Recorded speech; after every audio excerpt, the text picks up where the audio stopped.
Amigos, ¿cómo están? Los saluda su amigo Elías Hernández. Nos encontramos reiniciando una vez más este podcast que seguro te interesa, así lo denominamos. Es un placer estar con ustedes nuevamente tocando temas para el sector empresarial. La mayoría de nuestros seguidores están inmersos en el sector empresarial día a día con los temas de riesgos, la materia de la prevención, la materia de la seguridad, la materia de la protección civil, temas que impactan a la empresa. Precisamente por eso lo denominamos seguro te interesa, porque pues no se tocan en otros programas, en otros canales de YouTube también, y aquí en CIMAL Corporativo nos hemos dado a la tarea de llevar estos temas. El día de hoy tengo a un amigo también, el cual ve parte de esto, y algo muy fundamental, es especialista en derechos humanos, José Miguel Cabrales Lucio. Bienvenido, amigo, ¿cómo estás? Muy bien, muchísimas gracias, es un placer estar aquí con ustedes y agradezco mucho la oportunidad. No, hombre, te agradecemos mucho que estés con nosotros. Oye, pues mira, vamos a tener esta plática y siempre hemos hablado, o yo en las ponencias que llego a tener ante empresas, universidades donde estoy, he hablado de los derechos humanos. Me gustaría que les comentes, ahora sí que a nuestros escuchas, a las personas que nos ven a través de estas plataformas, ya hoy pues del dominio común de toda la sociedad, vamos a decirlo, lo que es el canal de YouTube, los podcasts que también lo puedes ver o escuchar también desde tu coche, o ver los videos en tu casa también, o Facebook, que también es otra plataforma donde ven pequeñas cápsulas. Que nos platiques un poquito de tu preparación académica, tu dirección como profesional, tu especialización, para que sepan quién está con nosotros. Muy bien, pues muchísimas gracias de nueva cuenta. Es para mí un placer estar aquí con ustedes y yo empezaría diciendo que soy un comprometido, una persona comprometida con el tema de los derechos humanos. Soy doctor internacional en derechos humanos. Soy egresado de la Facultad de Derecho y Ciencias Sociales de la Universidad Autónoma de Tamaulipas, universidad pública autónoma en nuestra entidad federativa. Dirijo la Clínica de Derechos Humanos y desde hace 5 años se fundó la Clínica de Derechos Humanos, que tiene que ver con la transformación de la enseñanza del derecho desde un punto de vista clínico. Este método, imparto la materia de metodología jurídica, y esta materia nos impulsa a encontrar nuevas metodologías de la enseñanza del derecho y de la forma en la que nos acercamos al derecho. Entonces, el primer gran enfoque tuvo que ver con la forma en la que nos acercamos al estudio del derecho en general. Y ahí nosotros intentamos desde hace 5 años trasladar las metodologías de enseñanza del derecho que provienen de las universidades en Estados Unidos, fundamentalmente la parte más productiva, es decir, el método clínico de enseñanza se ensayó y se llevó a la práctica en universidades en el área de negocios principalmente. En el área de negocios, ¿por qué? Porque ahí en el área de negocios hay una idea de productividad, hay una idea de eficiencia muy marcada, y en el derecho, al menos a nivel nacional en México, venimos de una trayectoria en la que la enseñanza tiene que ver con un método jurídico propio del siglo pasado, de 1920, con Hans Kelsen, que nos implica y nos invita a leer, interpretar y decir nuestra opinión, y eso es derecho, en pocas palabras. Entonces, la metodología clínica proveniente del área de negocios en Estados Unidos se traslada luego al derecho también en Estados Unidos, y toda la trayectoria que implica el acercamiento minucioso, detallista a cada caso para el ejercicio profesional del derecho, donde normalmente el profesional estaba encaminado a desempeñar su labor. Sin embargo, en la Universidad Autónoma de Tamaulipas, en la Facultad de Derecho, en nuestra ciudad, en Tampico, Tamaulipas, implementamos esta metodología para acercarnos al derecho de manera clínica. A simple vista, el nombre nos lleva a pensar en el ámbito médico, en el ámbito de la enfermería y en las ciencias de la salud, pero nosotros lo implementamos en el área del derecho. Ahora, eso es en el derecho en general, pero del derecho, que es muy amplio, hay una parte que es crucial, que es el tema de los derechos humanos. A partir de 2011, con la reforma constitucional en materia de derechos humanos, México empezó a tomarse en serio la responsabilidad que implica el respeto a los derechos humanos. Yo lo estudié desde antes de la reforma, entendí que era una prioridad, pero a nivel mundial era considerado como algo de filosofía, de ética, de buen comportamiento y que formaba parte más de lo interno y no se exteriorizaba, y por lo tanto el derecho, desde el área de las ciencias y desde el área de las universidades y el área profesional, no volteaban a ver ese elemento. Esto surge a partir de la globalización jurídica, podríamos decirlo, en el que a México se le condena por violaciones internacionales de derechos humanos y hay una responsabilidad internacional del Estado en su conjunto por la actividad de una de sus partes del Estado. ¿Por qué?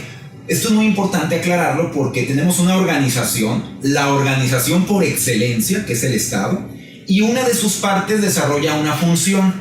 Esa función podría incidir en algún derecho humano de las personas involucradas en la actividad normal que desarrollan, y la responsabilidad jurídica internacional la tiene el Estado en su conjunto, no el elemento o la parte que integra al Estado. Esa filosofía evidentemente podemos trasladarla a las empresas.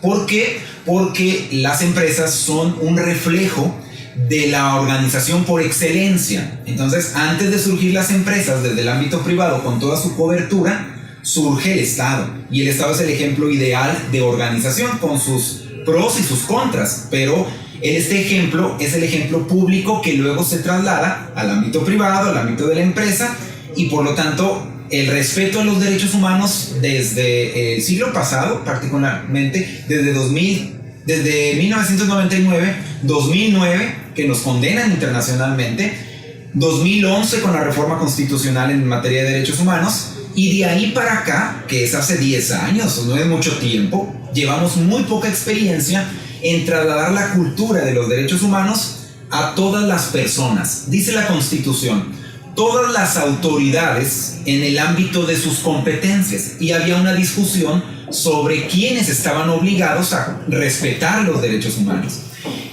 El entendimiento de persona, de la palabra persona, suscita mucha controversia porque los derechos humanos están vinculados a una persona en lo individual, pero las empresas ha sido un desafío para el derecho, porque el derecho lo más que pudo hacer con las empresas es generar una ficción jurídica, y en algunos países le llaman persona jurídica, como España, y en otros países le llaman persona moral. Con esas problemáticas en la gramática, la discusión está en si las empresas tienen derechos humanos. Primera discusión. Segunda discusión, si las empresas pueden violar derechos humanos. ¿Por qué son discusiones? Porque las empresas pensaban que se encontraban al margen de la relación normal y típica entre el Estado, autoridad pública, formal, típica, y personas, antes llamadas individuos, por eso el nombre de garantías individuales en nuestra Constitución. Cuando se le cambia a personas, entra el debate, evidentemente, de que persona también es una persona moral, y la persona moral es una empresa en nuestro entorno. Por lo tanto, también es sujeta de derechos y también está obligada a cumplir y respetar los derechos humanos, no solo de las personas que colaboran directamente en la empresa, sino de todo su entorno. Entonces hay una relación hacia varios puntos de la empresa que estamos explorando todavía y estamos en construcción con esa cultura. Ok, José Miguel, mira, parte de la audiencia, por no decir toda la audiencia que tenemos en nuestro canal, son personas que están insertas, o ya sean empresarios, o bien sean personas que están jugando todos los días con los riesgos que existen dentro de los centros laborales, en los cuales existe la posibilidad de que las personas puedan perder la vida por incumplimiento de normas oficiales mexicanas, por incumplimiento de reglamentos. Y yo siempre he dicho que la vida propia de los trabajadores dentro de la empresa lo marca el artículo 123 constitucional, fracción 14 y fracción 15, que es deber de cuidado del patrón de preservar la integridad de las personas de su centro de trabajo. Me gustaría que nos hables un poquito de eso, porque luego no lo entienden, luego dicen es que viene la autoridad o viene la Secretaría de Trabajo, pero yo explico mucho que la Secretaría de Trabajo, a través de sus inspectores o bien Protección Civil, están actuando en función precisamente de eso que hablas, de las sanciones internacionales que muchas veces se tienen y que esos organismos internacionales sancionan a México precisamente por no tener normas o no tener la ejecución o la vigilancia y cumplimiento de esos derechos como tal, porque es un derecho que tiene la persona de trabajar en un entorno seguro y de que se busque preservar su seguridad, su integridad y su vida. ¿Qué nos puedes comentar al respecto? Bien, la verdad es que al margen de que todas las personas morales y físicas, todas las empresas, como integrantes del Estado y de la sociedad en la que nos encontramos, están obligadas a respetar la Constitución jurídicamente, y en caso de que no la respeten, pues evidentemente hay consecuencias jurídicas. Normalmente el incumplimiento de las normas jurídicas atiende principalmente a los departamentos jurídicos, a los espacios jurídicos que cada empresa tiene. Surgió la necesidad de que las empresas tuvieran un departamento jurídico, y este departamento jurídico, con la concepción tradicional de los despachos de abogados, de los abogados, abogadas, de los juristas, era apagar fuego. Es decir, ir después del problema, cuando el problema estaba en los tribunales, porque no pudo haber sido resuelto con los marcos internos de la empresa. Tener un departamento jurídico en la empresa con una concepción de reacción, es decir, que después de que se presente el problema que no pudieron resolver, refleja una falta de capacidad en la empresa de resolver sus propios problemas, y es el mismo reflejo del Estado. Cuando te sancionan internacionalmente por violaciones de derechos humanos o cualquier violación de un tratado internacional, refleja tu incapacidad como Estado, en su conjunto como país, de resolverlo por tus propios medios. La empresa es un reflejo de la organización del Estado, con ciertas características evidentemente, pero el no cumplir con la normativa constitucional ya de entrada tiene consecuencias jurídicas. Pero, por ejemplo, vámonos más allá. Estamos tratando con personas. La empresa en su organización tiene relaciones de poder. El poder se manifiesta a través de muchas formas. Hay consejos de administración, hay diferentes formas de organizar el poder en una empresa, con ciertas libertades, ¿verdad? Pero debemos tener bien presente que el trato con las personas nos va a implicar ubicarnos en el rol que jugamos. Entonces, por ejemplo, generalmente los patrones, las patronas, las personas con poder en una empresa tienen la posibilidad de mover el entorno de otras personas, o sea, los trabajadores.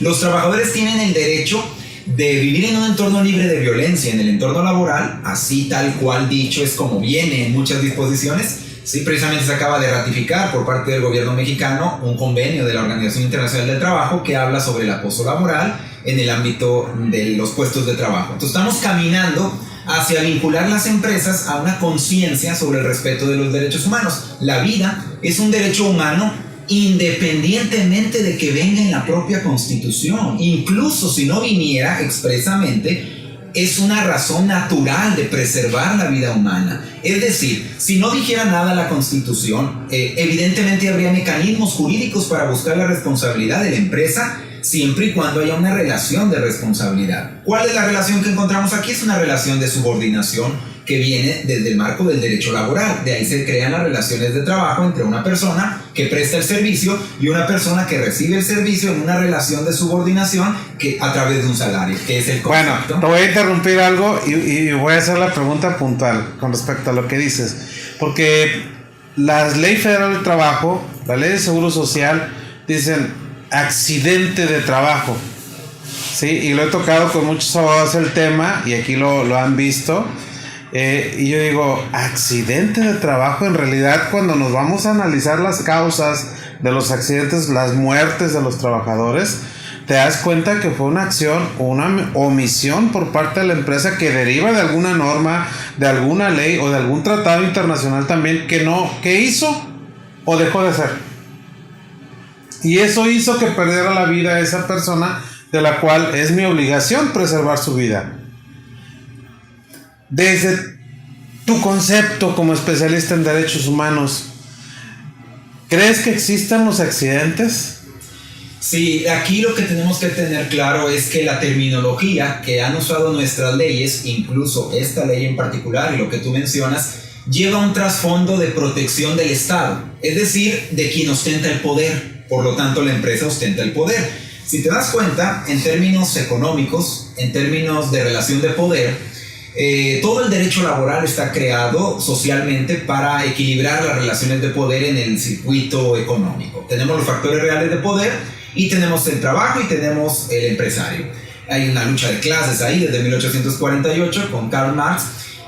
La regulación que proviene de la Constitución de 1917, proveniente de la Revolución Mexicana, trae un trasfondo sobre la protección de la estabilidad económica. Y por eso muchas disposiciones podemos encontrar, por eso el trabajo de todos los litigantes y todo el abogado que busca los entresijos clínicamente de las palabras. Y entonces, como la realidad va cambiando, pues claro que se ponen en entredicho las palabras. Por ejemplo, la buena fe, o por ejemplo el tema de cuando las empresas se reservaban en las convocatorias la edad, el embarazo, los certificados médicos que piden para poder hacer un trabajo. Si una persona presenta un certificado médico donde dice que tiene SIDA, no le van a dar el trabajo. Eso es discriminación y eso ahí procede el amparo. Y ni siquiera tendríamos que agotar el recurso que el propio amparo pide como principio de definitividad, porque ya hay jurisprudencia de la o la edad, ¿no? También. O la edad, la fotografía, la imagen. Estamos a golpe de sentencia. Las convocatorias, esta es la última criterio de la Suprema Corte.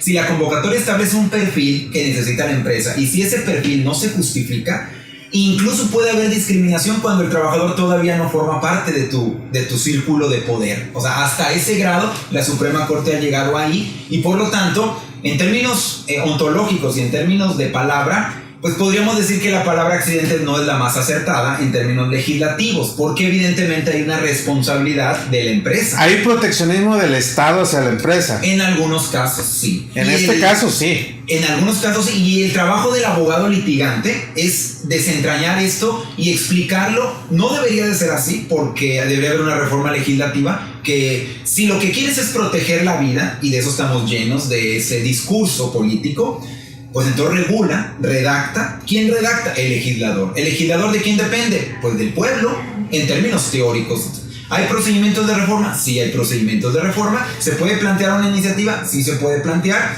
¿No es la palabra más adecuada? No es la palabra, de acuerdo al análisis que has hecho de manera clínica, ¿verdad? Entonces, la vida es una obligación de preservarla a las personas que tenemos el poder respecto a otras. Y el patrón tiene el poder porque tiene los recursos económicos, tiene los recursos materiales, tiene la organización, implica que tiene un poder sobre la otra persona. El propio concepto de relación de trabajo lleva la palabra subordinación, y eso implica una relación de poder. Por eso se firmó el Convenio Internacional sobre el Acoso Laboral. ¿Por qué? Porque hay una relación de poder que se podría, en abuso de poder, aprovechar de lo que está pasando con trabajadores, hombres y mujeres, y por lo tanto la vida. Ahora, no significa que solo el derecho lo tenga el trabajador. El patrón también lo tiene, el derecho, porque es una persona. Tenemos que entender que el derecho humano no es porque es trabajador, no es porque lo venga en la Constitución, y no es porque es una empresa, es porque estamos tratando con personas. Y si alguien tiene el poder para mover las circunstancias, por ejemplo el tema de la seguridad, la protección civil, por ejemplo, es un reflejo de la obligación de preservar la seguridad y la vida humana en cualquier entorno. Ojo, pero aquí el Estado, el término protección civil surge en el 85 después del sismo, y entonces se da cuenta el Estado que tiene que hacer algo porque es su obligación, y de las primeras sanciones que tiene surgen del 85, cuando hubo muchísimos muertos en la Ciudad de México, y dicen, oye, caray, ¿qué está haciendo México para auxiliar a esa población, poder prevenir y no ser reactivo? Porque pasaba a ser un estado reactivo y no preventivo. Surge la protección civil. Ahorita lo hablamos en muchos foros, y ahorita que lo comentaste, es deber del Estado buscar alternativas, no solamente para reaccionar, sino también para llevar esa parte preventiva de seguridad y de preservar la vida también de las personas, y no ocurran esos accidentes, ¿no? De hecho, lo que pasa es que la Constitución, con su reforma de 10 de junio de 2011, dice en el artículo primero, las obligaciones de las autoridades es prevenir, ¿sí? Prevenir la violación de derechos humanos, pero dice autoridades. Y el sector social, todo el sector empresarial ha pensado en la primera interpretación que la obligación es del Estado. ¿Por qué crees que existen programas de protección civil? Fíjate nada más cómo está pasando las cosas. El Estado tiene la obligación por medio de la Constitución. Las personas no trabajan siempre para el Estado, pueden trabajar para empresas particulares. ¿Cuál es el vínculo en que el Estado puede actuar hasta el último eslabón? Programas de protección civil que de manera tímida, a lo largo de estos últimos años, desde que mencionas el año del 85, el Estado trata de intervenir en las empresas, pero hay un debate constante, porque ahí entramos en un tema de liberalismo económico, ¿sí? Como en Estados Unidos, donde las empresas tienen un gran poder, y en otros países de Latinoamérica, del cual nosotros formamos parte de la cultura, hay una intervención del Estado, le llamamos el Estado regulador, en términos de derecho administrativo, que vigila, que interviene en la actividad. ¿Qué tanto interviene? Pues depende el mercado, depende el Estado y depende la política nacional. Los programas de protección civil atienden a una idea de Estado proteccionista, de Estado benefactor, de lo que le llamamos en la teoría Estado social de derecho, que se preocupa por las personas, y las empresas estaban quedando al margen. ¿Por qué? Porque pasaban cosas. Entonces la persona que está en el último eslabón es trabajador, veía menoscabados sus derechos humanos, incluyendo la vida y la seguridad, y decía, bueno, ¿y el Estado qué relación tiene aquí? El Estado decía, no, pues es que la empresa es la responsable, y se pasaban la bolita de un lado a otro. A nivel internacional dijeron, no, espérate, tú eres el Estado, o sea, tú eres el Estado rector de las empresas y de los particulares. Entonces, al Estado tiene la obligación de prevenir. La palabra prevención es muy importante en materia de derechos humanos, pero la palabra prevención implica... Para el Estado y para las empresas. Y implica un conocimiento del abogado o de la abogada muy amplio. Yo a esto le llamo prospectiva jurídica, que implica hacer un estudio del pasado, un conocimiento del presente y una visión del futuro, pero no magia. No elucubraciones, no aspectos morales, aspectos técnicos. Un ejemplo, por ejemplo, cuando hacen las convocatorias para un puesto de trabajo, ¿cómo la redactan? Si dicen, el aspirante deberá contener, entonces la mujer se siente excluida. Me van a decir, pero es que esta terminología ya es una política o es una moda. Ok, vámonos a las sentencias internacionales, vámonos al amparo. En el amparo tú tienes que obedecer. Digo, para los juristas, los empresarios puede que todo le mande la pelotita al abogado, pero el abogado, el pobre abogado de las empresas, tiene que hacer entender al empresario que maneja el dinero y el recurso que esto le va a pasar y le va a costar millones. O lo paga ahorita y lo previene ahorita, o lo paga después, o lo paga después doble o triple. Por mencionar solamente un ejemplo, ¿sí? Con los acontecimientos que hay en el movimiento y bloqueo de capitales, hay empresas que han quebrado, por supuesto y por completo, por el hecho de la imposibilidad de hacer transacciones comerciales, ¿sí? Por una situación social. O sea, el tema del conflicto bélico está llevando a las empresas. ¿Cuál es la justificación?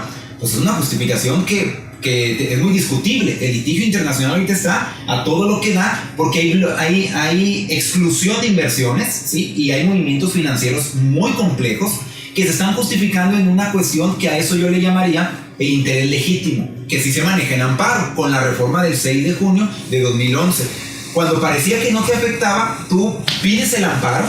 Y lo que es peor en materia laboral, por ejemplo, con el tema de la prevención de los riesgos en materia de violaciones de la normativa legal en materia laboral, el propio amparo se está transformando. Ya no necesitas agotar ciertos recursos que antes sí necesitabas. ¿Para qué? Para poder llegar al amparo. Ya no. Puedes ir directo al amparo por violación directa de derechos humanos. No impugnas el laudo, impugnas la acción en concreto. Y eso es lo que ha pasado con la Suprema Corte. Y de la Suprema Corte de Justicia de la Nación viene hacia abajo en cascada. ¿Cuándo nos llega en Tamaulipas? ¿Cuándo nos llega en Tampico? Depende. ¿Cuáles son las variables? Que haya un abogado, un despacho muy ambas y vea esto y lo vaya trayendo para acá. Pero de otra manera, las empresas esperan hasta que el golpe llega, como el laudo o la sentencia. Bueno, es preciso comentarte una resolución que tuvo la Suprema Corte de Justicia. No sé si la escuchaste. Ahorita el presidente de la Suprema Corte lo comunicó a través de su Facebook. una resolución histórica. Voy a omitir el nombre de la empresa, pero es un hotel ubicado en la ciudad de Acapulco. Acaba de tener una sanción por 30 millones de pesos. El litigio duró 12 años, ¿sí? Fue de unos chavos que fueron al hotel, llegaron y se subieron a un kayak. Se sube con su novia y se caen al agua y el chavo muere, ¿sí? Presuntamente creyeron en un principio que era por ahogamiento, y no fue por ahogamiento, fue por electrocución, porque una de las bombas de la alberca no había tenido el mantenimiento adecuado, y eso hizo que tuviera una electrocución y muriera esta persona. Era abogado el muchacho, estudió en el TEC de Monterrey, su papá también abogado, e hicieron le llaman prospección de vida, un estudio de su prospección de vida. Al principio hubo muchas, ya sabes, entre abogados, mucha controversia sobre si era la indemnización, sobre si se la tenía que pagar a los papás. Bueno, el chiste es que la corte resuelve a favor de las víctimas, ¿sí? Hoy con la Ley General de Víctimas también resuelve a favor de las víctimas y pone a los padres como víctimas, y la empresa hoy tiene que pagar 30 millones de pesos. Es histórico porque anteriormente pues eran autoridades administrativas, te lo comento por experiencia, Secretaría de Trabajo, Protección Civil, que si bien iba y clausuraba, o bien hacían una inspección y ponían una sanción administrativa, que se puede ir a los tribunales y todo lo que tú quieras, pero aquí ya interviene la Suprema Corte, ya lo van viendo desde el índole penal y resuelve a favor. ¿Qué opinión te merece esta resolución de la Corte? Porque es histórica, es algo que va a despertar, creo que en todo México y en todos los abogados, un interés ya por las víctimas, que algo que no estaba pasando, y tú lo sabes, no estaba pasando, y hoy ya no vemos los accidentes como accidentes, ¿sí? Ya no vamos a ir solamente sobre las prestaciones laborales a las cuales era acreedor el trabajador, ya vamos más allá. Esto es histórico porque ya no vas a ir por ese laudo o por esos beneficios laborales. ¿Qué opinión te merece esta resolución y qué ves a futuro, sobre todo eso también? Bien, la verdad es que fíjate nada más cómo son las cosas. En el discurso que tenemos, constantemente está la Secretaría de Trabajo y Previsión Social, un órgano, una secretaría que auxilia al Poder Ejecutivo, no es un órgano jurisdiccional. Tenemos todo un mundo que tiene que ver con el cumplimiento normativo. Le llamamos así por el tema de la palabra norma. La palabra norma suscita muchas controversias porque hay normas oficiales, hay norma oficial mexicana, norma mexicana, que hay una diferencia entre el nivel de cumplimiento, o por ejemplo el tema de todo el régimen administrativo sancionador de los órganos administrativos. Hay muchos, por decir nada más uno, la Secretaría del Trabajo y Previsión Social. Dentro de la Secretaría del Trabajo pues tenemos por mucho tiempo las juntas de conciliación y arbitraje como un órgano tripartito diseñado desde la Revolución Mexicana, impuesto en nuestra Constitución como un modelo único. Estamos transitando a la judicialización de las relaciones laborales. Tarde o temprano íbamos a llegar. ¿Por qué? Porque hemos visto que hay un fracaso en la amigable composición o en los métodos alternativos de solución de controversias. Y eso denota una cuestión muy interesante cultural. Es decir, si no hay dolor, si no hay sanción económica e incluso penal por el compliance penal, es decir, el tema de la responsabilidad penal de las empresas, la responsabilidad por violaciones de derechos humanos de las empresas, o sea, los derechos humanos nos han cubierto por completo. Hemos intentado hacerlo desde el punto de vista normativo. Hay muchas normas oficiales, hay muchas disposiciones oficiales. ¿Qué pasa si no cumples una norma oficial? Bueno, muy probablemente una multa, muy probablemente X número de sanciones. Estas pueden ser impugnadas y hay un litigio muy importante, que hay un nicho ahí de oportunidades.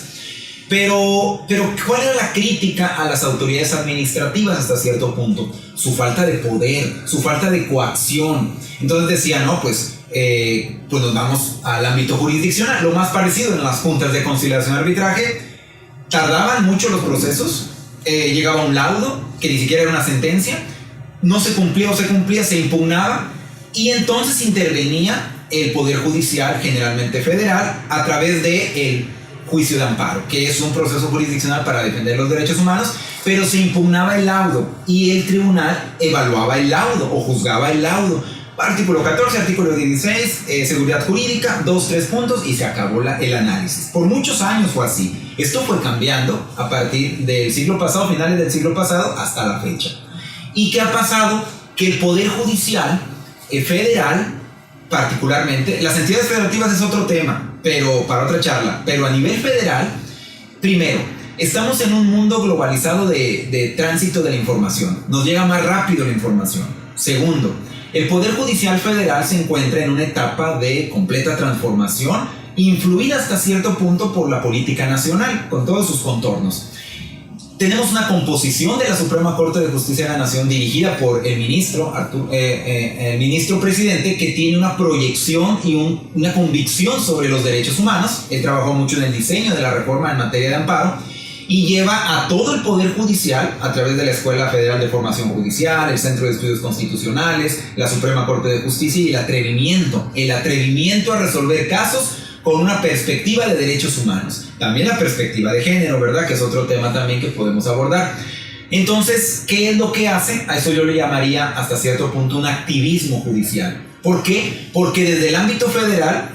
habían estado dormidos, ¿no? Hasta cierto punto había sus razones, había una razón de falta de capacitación. Muchos de los secretarios de estudio y cuenta estudiaron en un entorno global de los derechos humanos y trajeron hasta cierto punto estas posturas innovadoras. Por ejemplo, la guardería, en el caso de los niños. La guardería ABC, claro. O sea, y eso es para todas las guarderías. O sea, nada más imagínate el impacto de una sola sentencia. A esa sentencia le llamamos estructural. Oye, José Miguel, quiero hacer algo que dice ahorita, la falta de experiencia también del sector judicial y cómo no tienen esa preparación. Hace unos días anuncié en mi Facebook, por medio del colegio de peritos, se me otorgó el nombramiento como el primer perito en materia de seguridad laboral a nivel nacional. No hay, precisamente la intención que tenemos es auxiliar a estos órganos a que puedan tener un entendimiento de lo que pasa. En este juicio te digo porque tengo la resolución y estamos estudiando qué puntos hubo y estamos entrando. Cuando no entendían el Ministerio Público para empezar, o los mismos peritos que iban a levantar, pues fueron a levantar el cadáver y lo llevaron y hicieron los estudios pertinentes, pero cuando no entendían el por qué un mantenimiento de una bomba era responsabilidad de la empresa y era parte de la seguridad que debía de brindar a los usuarios, en este caso usuarios, pero también a los trabajadores. Vamos, es a los usuarios finales de su servicio de hospedaje, pero también a los trabajadores. ¿Por qué yo tengo que darle mantenimiento si yo contraté a una persona externa que viniera y no lo entienden y no lo relacionan, que hay deberes y hay derechos humanos precisamente inmiscuidos en esta parte y necesitan mucha capacitación? Ya con esto que resolvió la Corte, pues ya manda las alertas, manda las luces rojas para que este aparato judicial se prepare en estos temas. Ahora, no solo el aparato judicial, el gremio, la comunidad jurídica en su conjunto, abogados, consultores, notarios, estudiantes, profesores, la comunidad jurídica en corto, podríamos decirlo. Pero yo siempre he dicho que la cultura de los derechos humanos es global, porque nada más por decir un ejemplo, la ignorancia de la ley no te excluye de su cumplimiento. Y eso le aplica a todos y a todas, también empresas. O sea, no podemos excluirnos en la idea de que no me corresponde o no es mi obligación, porque, a ver, lo mismo pasa con el país. Supongamos México, ¿no? Supongamos que Tamaulipas, cualquier entidad, un oficial del registro civil, por ejemplo, comete una violación de derechos humanos. A nivel internacional, el oficial de registro civil de una ciudad no es responsable. El responsable es el Estado en su conjunto. ¿Quiénes son los que representan al Estado? Depende de la organización interna que tengamos, ¿no? Puede ser el presidente, puede ser el secretario de Relaciones Exteriores, puede ser el consejero jurídico, el secretario de Gobernación, ya veríamos. Lo mismo pasa con las empresas. Hay una esto se manejó mucho en derecho laboral con la responsabilidad subsidiaria o otro tipo de responsabilidades. El tema es que ahora no estamos hablando de una relación laboral, no estamos hablando de una relación cliente-proveedor, no estamos hablando de una relación económica, no, estamos hablando de una relación humana. Y cuando hay relación humana, hay posibles riesgos de violaciones de derechos humanos. Ni siquiera estoy entrando en lo penal. Obviamente no podemos llevar a la cárcel a una empresa con su nombre y con su edificio. No lo podemos meter. Pero eso no significa que no haya responsabilidad penal. Obviamente quienes atenderán a los responsables, que es un tema que podemos tocar después. Pero ¿por qué apagar el fuego, Elías? ¿Por qué con lo que dices en la sentencia paradigmática histórica? A mí me cuesta mucho trabajo pensar que eso es histórico. ¿Por qué? Porque en Estados Unidos eso se trabaja mucho. Todo el tiempo. Se le llama tort law. Claro. Es el derecho de daños. Es decir, eso se trabaja, y hay muchos despachos que se especializan en eso. ¿Y qué es lo que provoca eso? Un cuidado. Hay una frase que se llama debida diligencia, que viene de los principios rectores de las obligaciones de las empresas en materia de derechos humanos, emitida por la Organización de las Naciones Unidas, junto con una cantidad interminable de documentos de las organizaciones internacionales que recomiendan, para los abogados muy técnicos, dicen, no, pues eso no es vinculante. Ok, no es vinculante. Y los invito a leer las sentencias de la Suprema Corte para ver qué usan como parámetros. No, que los convenios de la Organización Internacional del Trabajo no son tratados internacionales para efectos del artículo primero. Una discusión a nivel nacional. O sea, tenemos un problema porque vamos poco a poco y vamos apagando fuegos. ¿Por qué no, empresario o empresaria, previenes tipo de cosas? Es que fíjate, buscan cómo no cumplir en lugar de buscar cómo cumplir. ¿Sí? Te digo, es histórico cuando bien lo dices. Te extraña y no debiera ser histórico, porque es algo que debiera estar inserto, y Estados Unidos lo tenemos aquí a un lado, es del diario, ¿no? Que emiten ese tipo de resoluciones de daños, pero en México es histórico, ¿sí? Nunca había habido una autoridad judicial que dictase una resolución como tal, y la confirmaron y la llevaron hasta las últimas instancias y quedó confirmada, Una tarea que tenemos es la rapidez, porque tardó, ¿cuántos años tardó? 12 años. Y en términos económicos, si quisiéramos meterle más dinero o más números a esos datos, no, o sea, te voy a decir algo más grande todavía. Con el tema de los bancos, si hay un conflicto con temas financieros, el Estado tiene una responsabilidad muy importante, ¿sí? Y dependiendo de la relación que tenga el Estado con las entidades, por ejemplo, financieras, puede llegar al punto, y ya ha pasado, que el Estado tenga que entrar al rescate. ¿Por qué? Porque las empresas de las que estamos hablando, una sentencia puede tumbar una empresa. Claro. Y si la tumba, y esa empresa proveía un servicio básico para la sociedad o la comunidad en el lugar, y genera un daño social que puede generar un impacto mayor, el Estado sería el corresponsable. Entonces, por un tema de daños a nivel de una empresa, yo me puedo llevar al Estado en su conjunto. O sea, pero eso se hace con el litigio estratégico en derechos humanos, que así se le llama, algunos estarán de acuerdo y otros no, pero se le llama así porque, en teoría, insertan el discurso de los derechos humanos al más alto nivel, no el discurso político que escuchamos normalmente. Con esto quiero entender, como te dice, el litigio estratégico en derechos humanos. En este caso, la autoridad administrativa, vamos a decir que la que se encarga de regular es Secretaría de Trabajo, representa al Estado. No hace su trabajo, entonces está teniendo una responsabilidad. ¿Por qué? Porque han habido ocasiones en las que vuelvo a lo mismo y pongo entrecomillado, accidentes, que es la población la que resulta afectada y no solamente la comunidad. Y entonces, no sé si recuerdes, por ejemplo, Cananea, ¿sí? Hubo muertes de trabajadores por omisiones de la Secretaría de Trabajo. Acababan de hacer revisiones, supuestamente habían salido muy bien, surge un proceso penal en contra del delegado de la Secretaría de Trabajo, inspectores, pero ahí se queda, ahí se queda, y esto es al más alto nivel. Tú mismo ahorita me lo mencionas. Entonces ya estás inmiscuyendo a secretarios de Estado, a directores, ¿sí? Es el derecho que se mueve. Quisimos meterle en la Constitución derechos humanos y dice ahí todas las autoridades en el ámbito de sus competencias, y hay violaciones de derechos humanos por acción y por omisión, y todos claro. Y todas son responsables. Alguien tiene que ser responsable. Normalmente el abogado o la abogada busca eso y busca la justicia en su ámbito de trabajo, pero yo personalmente y últimamente, porque bueno, la experiencia en litigio, la experiencia en consultoría, la experiencia en la academia y en la investigación científica, que me permite ir más allá, yo traslado conceptos de unas áreas en las que se ha desarrollado satisfactoriamente en las áreas donde más se necesita. Yo digo, ¿y por qué atender de manera reaccionaria? ¿Por qué no prevenir? Me diría un abogado, es un mensaje para todo el gremio de abogados, ¿no? Y abogadas. ¿Y de qué vamos a vivir? Si ya no va a haber conflicto o ya no va a haber violaciones de la ley.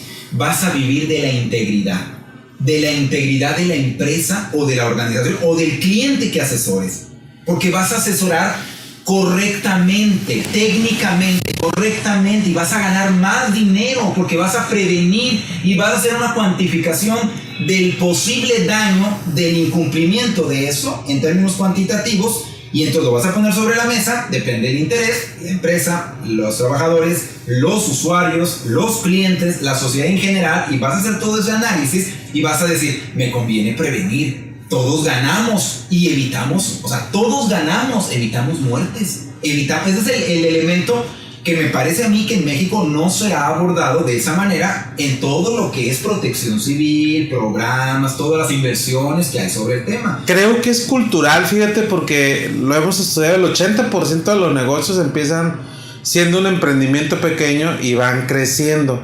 Lo que no crece crece el empresario en el sentido de hacer más dinero.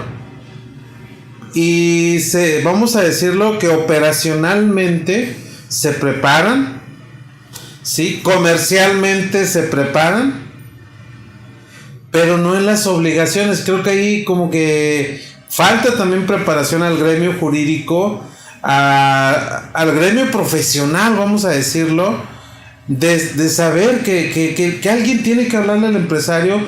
Creo que sería cultural también, ¿no? Hablarle al empresario y decirle, oye, puede pasar este impacto. Además de hablarle, hacer conciencia, ¿sí? Porque es como si le habláramos a un político. Al político le decimos, si no regulas esto, va a pasar esto.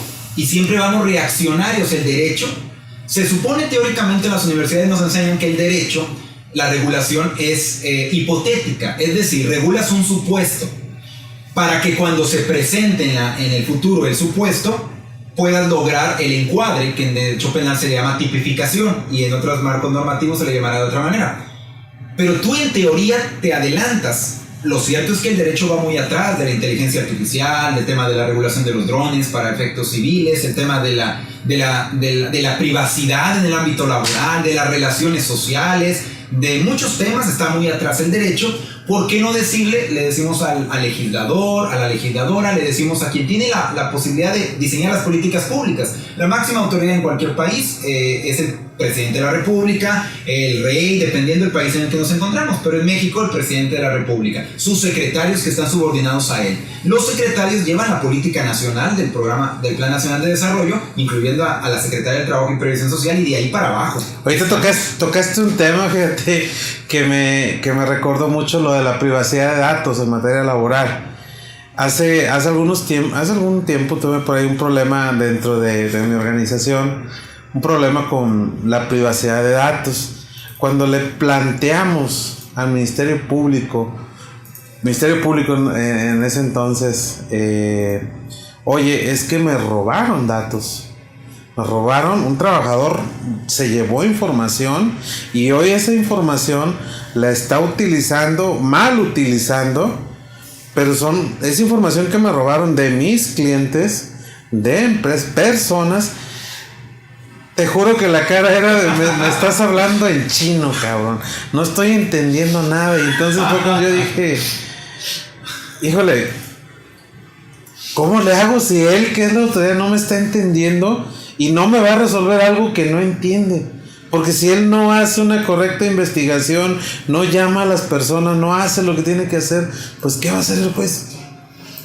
Hay una tarea muy grande para el sector de la investigación, en el ámbito de la investigación criminal, para el tema de la configuración de los delitos que ni siquiera van con el tema de derechos humanos, van con el tema de la actualidad o la globalización, y las empresas no están al margen de ello. O sea, yo estoy tomando cursos sobre seguridad informática y me cuesta mucho trabajo entender la codificación, la encriptación, el tema de los activos, el tema de valor, la cuantificación de la información en función del impacto que pueda causar en todos los ámbitos económico, social, de intimidad de las personas. Tengo yo que cuantificarlo. ¿Por qué yo precisamente? Primero, porque soy un profesor universitario, en primer lugar. Tengo una gran responsabilidad moral, ética y laboral de estar frente a un grupo de alumnos, alumnas que van a ser profesionales del derecho. Y eso es una gran responsabilidad que debemos asumir con mucha seriedad. Parte de la educación, ¿no? Creo que ya ustedes, como digo, estás en el sector, eres profesor universitario, estás formando abogados. Creo que parte de ahí, y parte de ahí para lo que viene, pero hay personas que ya estamos en el sector y que nos está tocando vivir un mundo globalizado en el cual ya hay tantas cosas para las cuales no estábamos preparados como profesionales. El hecho, hoy nos encontramos haciendo un podcast.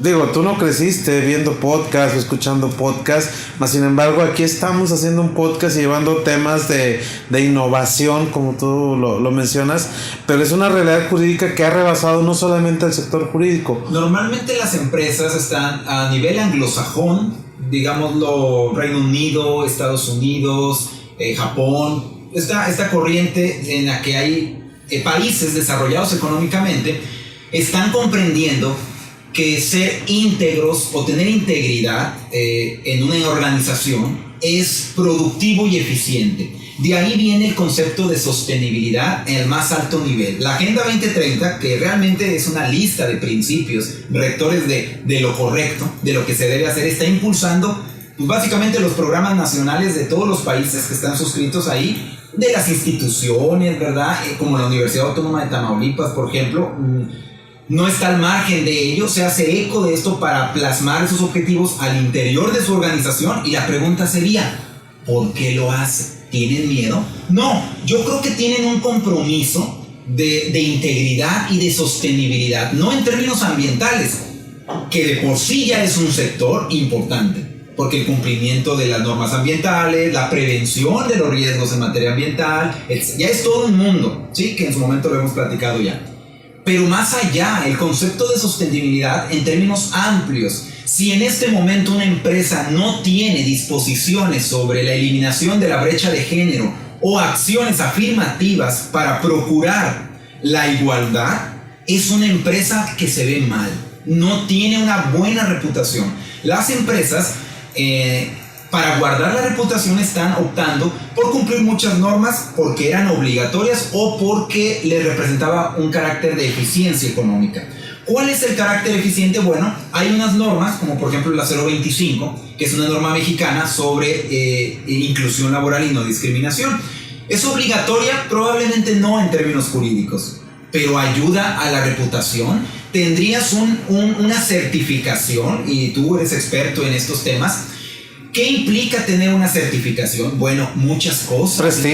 Prestigio, reputación, marca. Implica un nivel más avanzado en el ámbito de competitividad para prestar tu servicio. Implica una preferencia, implica un liderazgo, implica ir más adelante. Si eso que estoy diciendo no se traduce en algo económico, ya no es problema de lo que estoy diciendo, es problema de cómo lo ven las personas, las empresas. Estamos hablando de la sostenibilidad, tiene que ver con la posibilidad de aprovechamiento de los recursos con los que dispones de manera racional para que subsistas. De ahí viene lo ambiental. Pero vamos más allá. Sin un ambiente laboral adecuado, si no te preocupas por el bienestar de las personas, no solamente es que te preocupes que no se te muera tu trabajador, no, es que esté bien, que esté contento, incluso el bienestar, el estado de bienestar. Fíjate que existe la norma 035 que le causó mucho furor, vamos a decir, en el ámbito empresarial, riesgos psicosociales.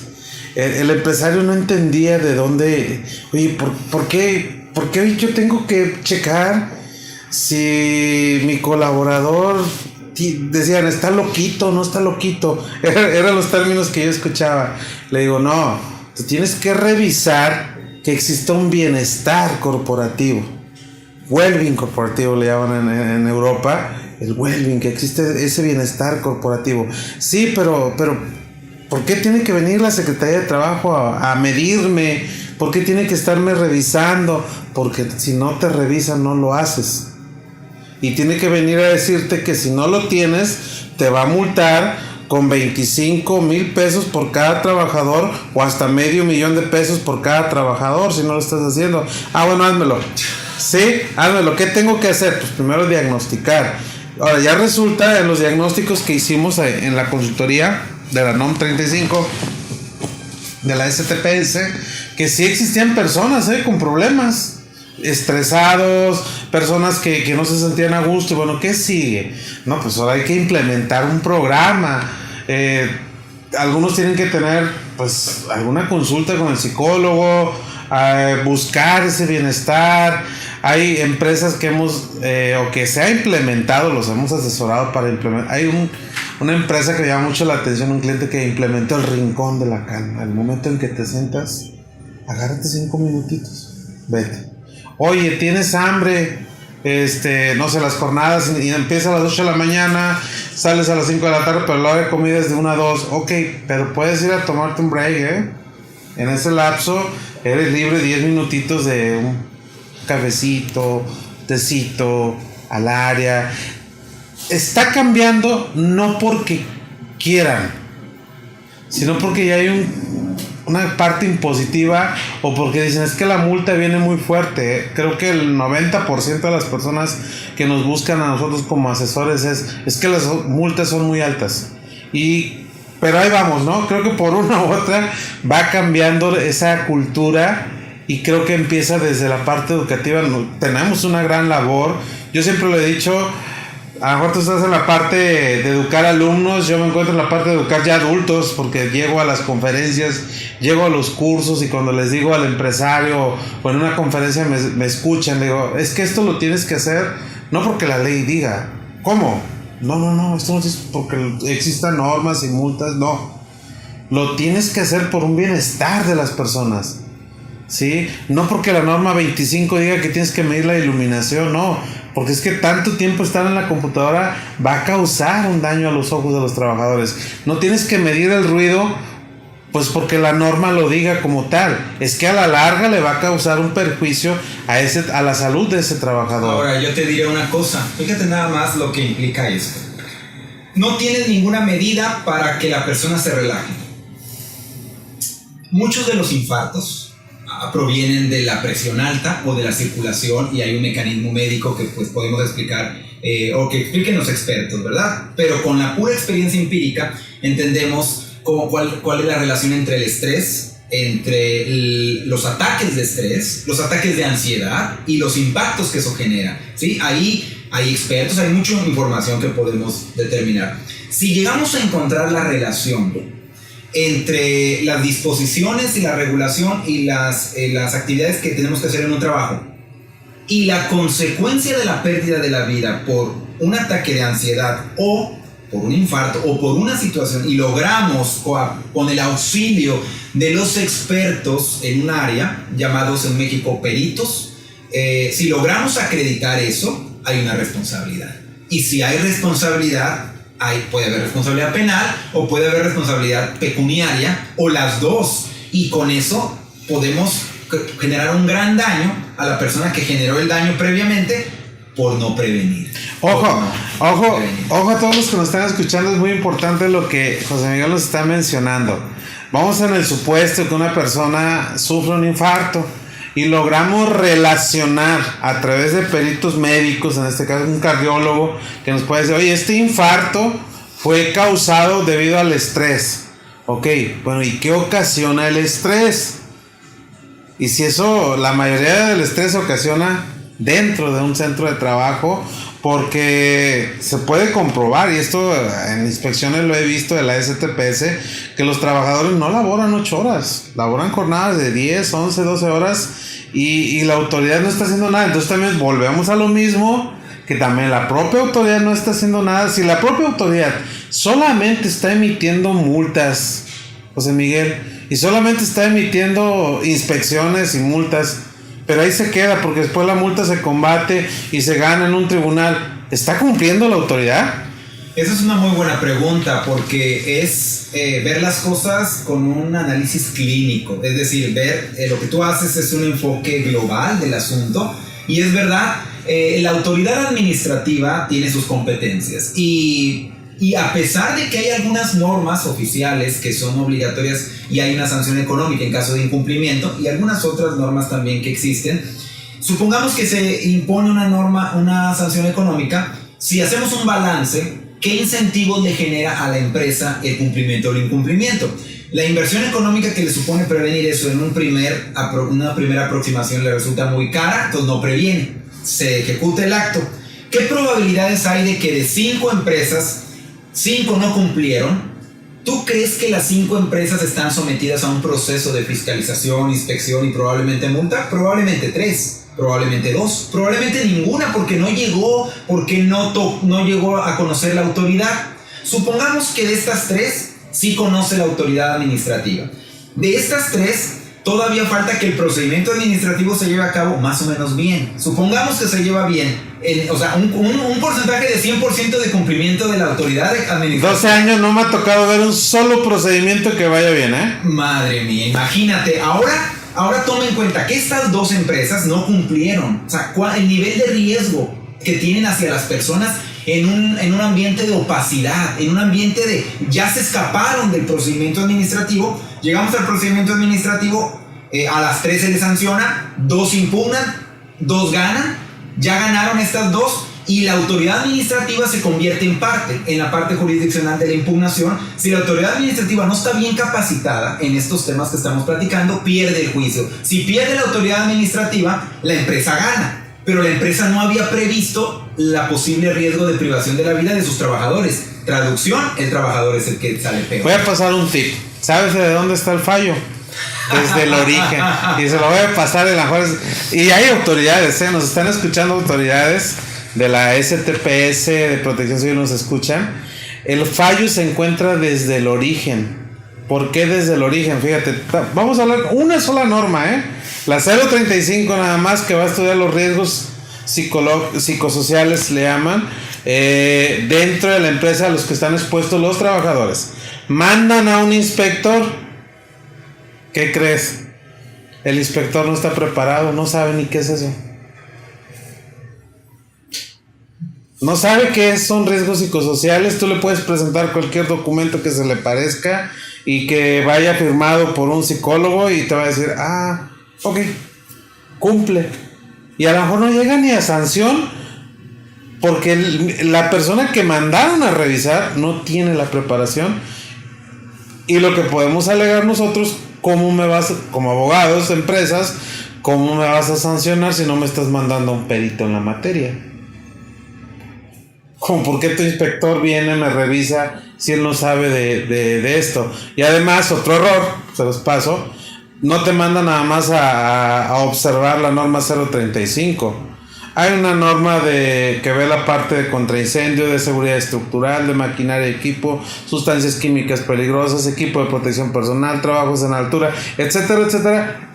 ¿Tú crees que esa persona es perito en todas las normas oficiales mexicanas? Si yo, que las estudio para adentrarme y ver el cumplimiento de las empresas, me preguntas, me puedes preguntar de alguna y ahorita te digo, claro, déjame checarlo. O sea, también mi nivel de pericia no llega a ese grado, pues menos ellos.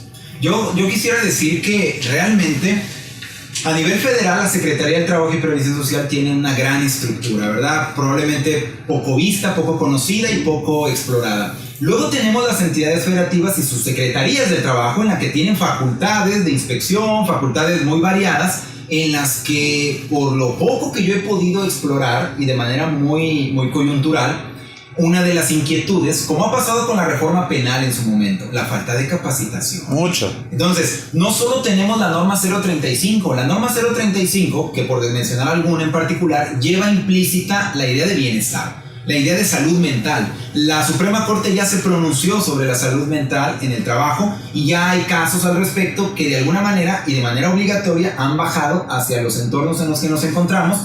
Pero yo creo que las empresas y las entidades federativas como que estamos atrás en el tema de capacitación, ¿sí? Porque requiere inversión. Y la inversión en capacitación normalmente es uno de los grandes retos de México. ¿Por qué? Porque podríamos capacitarnos en desarrollo e infraestructura de primer mundo y lo que hacemos es apagar el fuego. Primero tener seguridad. Todavía estamos batallando en el tema de la seguridad en términos generales. No estoy hablando de la seguridad social ni de la seguridad civil, estoy hablando de la seguridad pública, que es un bien y ahora es un derecho humano. Y para allá voy con el tema de la seguridad. La palabra seguridad tiene muchas connotaciones. Claro. Yo soy profesor de varias especialidades con el tema de seguridad pública en entornos comunitarios. Y me preguntan a mí, oiga maestro, ¿también existe el tema de la seguridad alimentaria? Sí. ¿Existe el tema de la seguridad exterior? Sí. ¿Seguridad nacional? Seguridad. Hay muchos tipos de seguridad. Claro. Si nos vamos a la parte más relacionada con el trabajo, probablemente nos toque para alguna otra charla, debemos de entender que la seguridad social, en términos de las prestaciones y los ámbitos de aparente privilegio que el patrón concede al trabajador, todo eso proviene de la Constitución, pero es un derecho humano. No era concebido así. Ahora ya es concebido, ya es entendido como un derecho humano. Y evidentemente hay que entender muy bien que seguridad social son las prestaciones sociales que derivan de la relación de trabajo.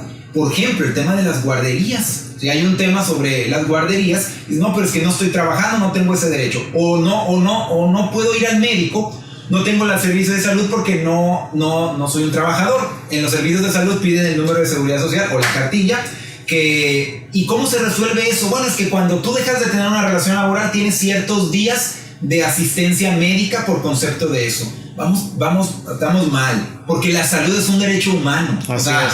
Y además la seguridad social, comprendida como el conjunto de prestaciones que derivan de la relación laboral, es un derecho humano. Es decir, incluso si no está en el reglamento de trabajo, incluso si no está en la regulación de la empresa, e incluso si no estuviera en la misma Constitución, ya fuera considerado como derecho humano.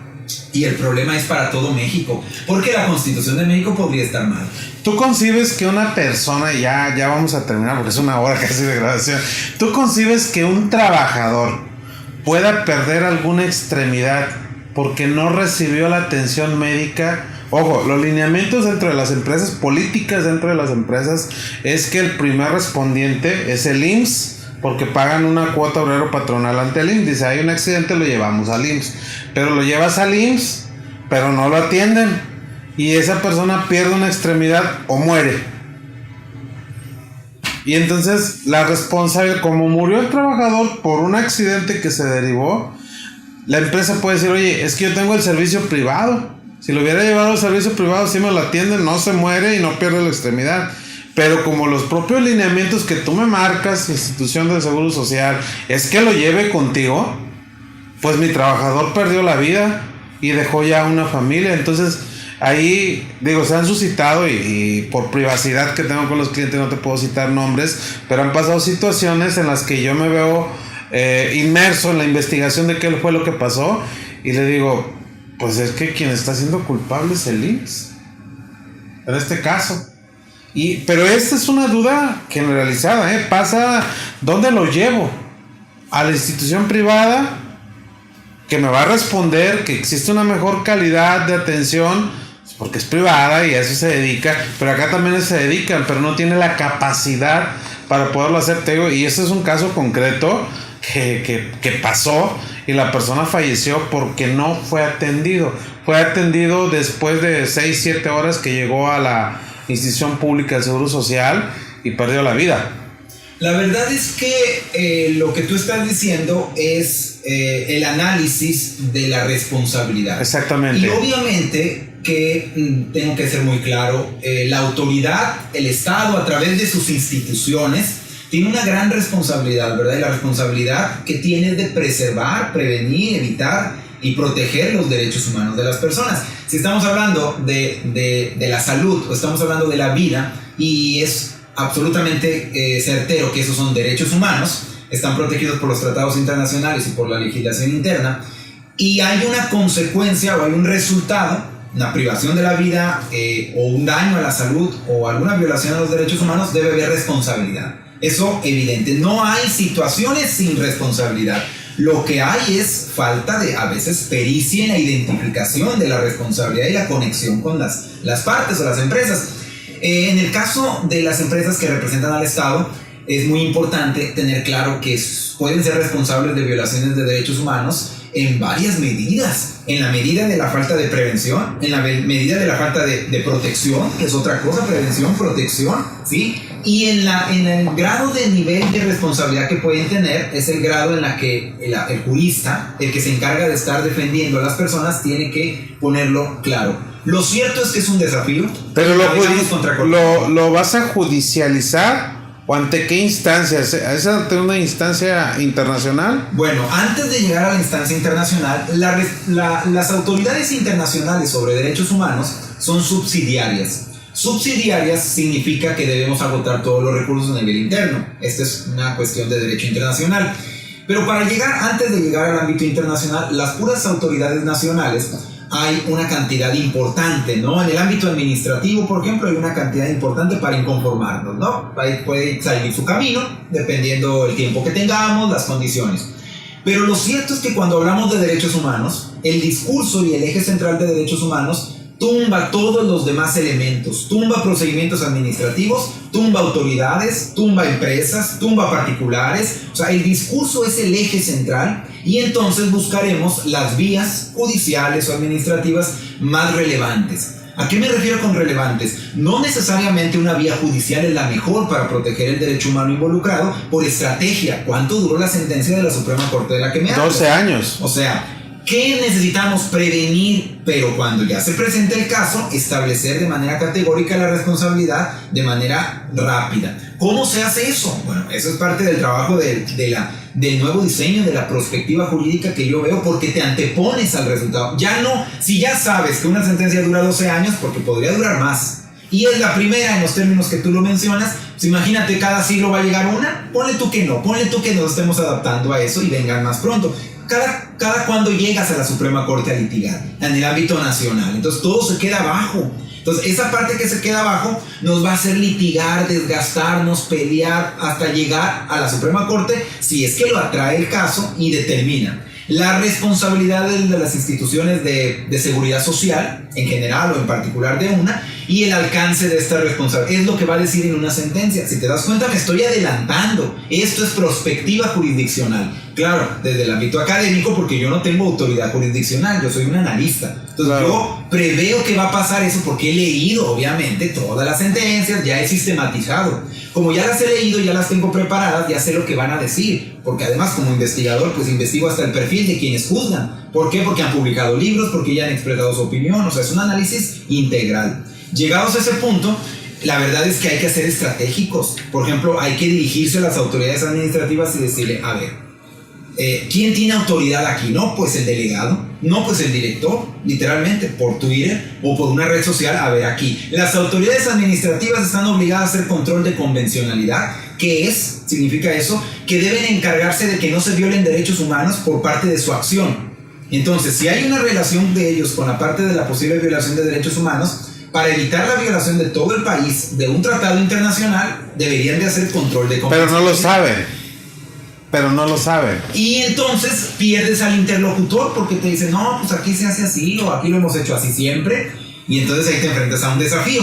El desafío de la persona, ¿qué persona? Pues el consultor o el asesor, o el activista de derechos humanos, depende quién seas, o el familiar de las víctimas, o el abogado de las víctimas, o uno de las personas que es víctima directamente. Y entonces la pobre persona diría, pues ¿ahora qué hago? ¿Quién puede ayudarme? ¿No? Como diría cierto programa. Entonces la cuestión es que debemos de atacar la parte de la capacitación, la parte de la conciencia al respecto. Vas a decir, bueno, pero eso no me resuelve aquí, ahora, el momento. Bueno, hay unos mecanismos jurisdiccionales de acción rápida que no voy a abordar mucho porque nos llevaría mucho tiempo, que implica una acción estratégica internacional. A eso le llamamos litigio estratégico en derechos humanos, que implica acciones ejecutivas rápidas de emergencia, muy parecido a la suspensión provisional del juicio de amparo, claro, pero a nivel internacional. Y no queremos llegar a eso, por eso prevenir la violación de derechos humanos, porque que una empresa viole derechos humanos y eso le genere un problema al Estado como entidad federativa o al país, no creo que le guste a la autoridad política. Y no creo que diga, a ver, oye, ¿qué pasó aquí? Lo que pasa es que arréglalo, le va a decir a la empresa, arréglalo, porque no quiero estar en los reflectores internacionales como país que no vigile el cumplimiento de los derechos humanos. Entonces, queremos eso, y junto con una larga lista de posibilidades que pueden pasar, ¿queremos esto? No lo queremos. Pues entonces hay que prevenir, hay que intervenir previamente, ¿sí? Hay que, pues, trasladar la cultura del compliance. Yo le hablo de la cultura del compliance en materia de derechos humanos, ¿sí? Y en todas las organizaciones podemos hablar cada giro, dependiendo del giro empresarial, y hablar de esas posibilidades. Podemos hablar de un compliance integral o podemos provenir de las denominaciones típicas, ¿no? Del compliance. En materia penal, en materia laboral, y de ahí te vas bajando, ¿no? Dependiendo el nivel de compromiso que tú tengas. Porque a nivel de aspectos financieros hay una relativa obligación o una obligación jurídica vinculante, que eso lo saben muy bien quienes manejan el tema de activos, pero tenemos otras áreas de oportunidad de la empresa en la que podrían implementar ello. No lo tenemos explorado, las empresas no lo hacen, las oficinas de gobierno no lo hacen, las universidades no lo hacen. A nivel de Estados Unidos esto lo vinculan mucho con el código de ética, por ejemplo, del cumplimiento.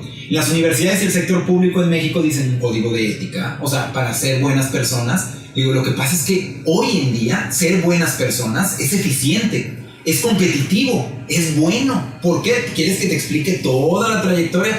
No, ya lo estoy entendiendo. O es que si no lo entiendes por las buenas, lo vas a entender por las malas, te va a costar tu empresa. Y tarde o temprano. Sí. Bueno, pues amigos, la verdad es un tema muy muy complejo. José Miguel, te vamos a estar invitando para temas específicos. Vas a ser nuestro consultor en derechos humanos aquí con casos concretos que puede haber. Muchas veces nos hacen llegar casos concretos de qué pasó, o bien a veces se hacen públicos, como el caso de la guardería ABC.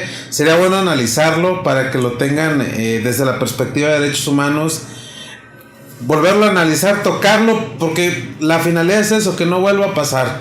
De mi parte te agradezco mucho la participación, que hayas estado con nosotros, y pues gracias. Te agradezco mucho, y saludos a todas las personas que nos escuchan, y pues dispuesto aquí a colaborar contigo siempre. Amigos, muchísimas gracias. Es un tema muy interesante el que vimos hoy, y recuerden que el CIMAL corporativo, totalmente seguro.